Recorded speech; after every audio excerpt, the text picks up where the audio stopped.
Olá, quinto ano, bom dia, tudo bem com vocês? Hoje é dia 10 de dezembro, quinta-feira, nós estamos encerrando as nossas revisões. Hoje nós vamos revisar os conteúdos de português, depois os de geografia, amanhã os de ciências e encerramos as revisões. Na semana que vem, como vocês sabem, é semana de atividade diagnóstica. Então, aproveitem, prestem bastante atenção nas revisões para que qualquer dúvida que vocês tenham possa ser sanada ainda essa semana, tá bom? Então, vamos começar a nossa revisão de português. Nós vamos falar sobre alguns dos assuntos que nós estudamos no quarto bimestre. O primeiro é pontuação, vírgula, travessão e parênteses. A vírgula é um sinal de pontuação que separa elementos dentro de uma oração e orações dentro de um período. Marca uma pequena pausa. Muitos consideram o uso da vírgula confuso por ser flexível em alguns casos. Então, quinto ano, preste bastante atenção. A vírgula é um sinal de pontuação que separa elementos dentro de uma oração e orações dentro de um período.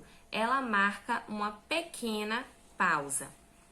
O travessão é um sinal que nós usamos geralmente no início da fala de um discurso direto. É também usado para substituir a vírgula ou parênteses em orações intercaladas ou no destaque de alguma parte da frase.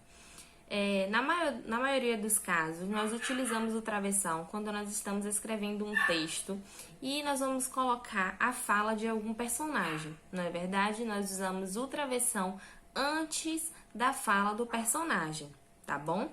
E ele também pode ser usado para substituir a vírgula ou o parênteses em orações intercaladas ou no destaque de alguma parte da frase, certo?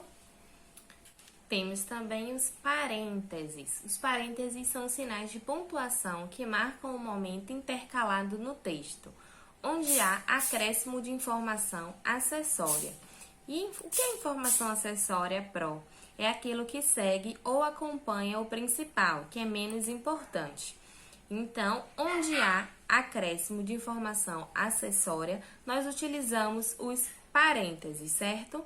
Sendo acessória, a informação dos parênteses pode ser retirada da frase sem alterar o sentido da mesma, sendo assim dispensável. Outro conteúdo que nós revisamos, que nós estudamos no quarto bimestre, foram o uso dos porquês. Nós vimos nesse bimestre que na nossa língua portuguesa possuem 4 tipos de porquês. Porquê separado sem acento, porquê separado com acento, porquê junto e porquê junto com acento. Nós vimos que na nossa língua portuguesa possui esses 4 tipos de porquês e nós aprendemos quando usar cada um deles, certo? Vamos agora revisar. O porquê separado e sem acento nós usamos para fazer perguntas. Então, quinto ano, porquê separado sem acento é usado para perguntas. O porquê junto sem acento é usado para respostas. Então, prestem atenção. Porquê separado sem acento para fazer perguntas e porquê junto sem acento para fazer respostas, tá bom? É utilizado para responder. Já os porquês com acento, o porquê separado com acento é utilizado para fazer uma pergunta no final da frase. Porquê separado com acento é utilizado para fazer uma pergunta no final da frase. E o porquê junto com acento, ele possui função de substantivo, ele é sinônimo da palavra motivo. Então, sempre que você puder substituir a palavra porquê pela palavra motivo, então é o porquê junto com acento. É quando a gente fala: eu quero saber o porquê do quinto ano não ter prestado atenção na aula, eu posso substituir esse porquê pela palavra motivo. Eu quero saber o motivo que o quinto ano não prestou atenção na aula. Então, nesse caso, nós usamos o porquê junto e com acento, certo? Esse porquê, ele possui função de substantivo e ele é sinônimo da palavra motivo. Então, quinto ano, recapitulando, vamos ver agora em frases os usos dos porquês, certo? Se eu te pergunto, por que você estuda tanto? Nesse caso, eu vou utilizar o porquê separado e sem acento, porque eu estou usando o porquê para uma pergunta. Por que você estuda tanto? Então, porquê separado e sem acento. Então, agora você me responde, porque eu quero tirar uma nota boa. Então, nesse caso, eu uso o porquê junto e sem acento, porque é uma resposta. Você está me respondendo, então você vai usar o porquê junto e sem acento, certo? E aí, eu te respondo. Você já está treinando redação? Por quê? Nesse caso, eu uso o porquê separado e com acento, porque eu fiz uma pergunta no final da frase. Você já está fazendo redação. Por quê? Então, quando a pergunta é feita, quando o porquê é utilizado no final da frase, ele é o porquê separado e com acento, tá bom? Aí você me responde. O porquê é óbvio, redação é muito importante.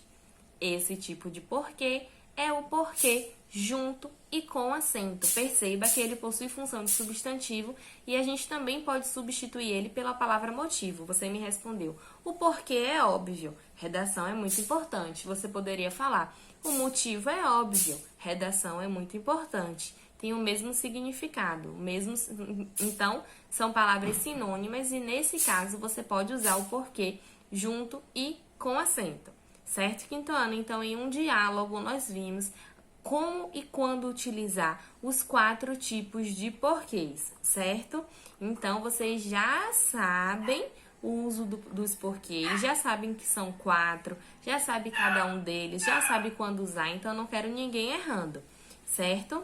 Outro assunto que nós vimos nesse bimestre e vimos também nos bimestres anteriores foi a questão de interpretação e produção textual. Nós vimos que para produzir um bom texto, é necessário que a gente tenha conhecimento sobre o texto, é necessário que a gente tenha foco, não é verdade? E nós vimos também os passos básicos da produção de um texto, que é o planejamento, a escrita e a revisão. Por quê? O planejamento, porque você precisa planejar o que é que você vai escrever, o que é que você vai produzir naquele texto. Você precisa saber. A gente faz rascunhos, não é verdade? Antes de fazer um texto. E essa etapa da produção de texto é justamente o planejamento, é você conhecer o assunto que você vai redigir o texto, tá bom? A escrita é muito importante, vocês não podem estar escrevendo errado, vocês não podem estar escrevendo com uma letra ilegível, tá? Então, a parte da escrita também é muito importante.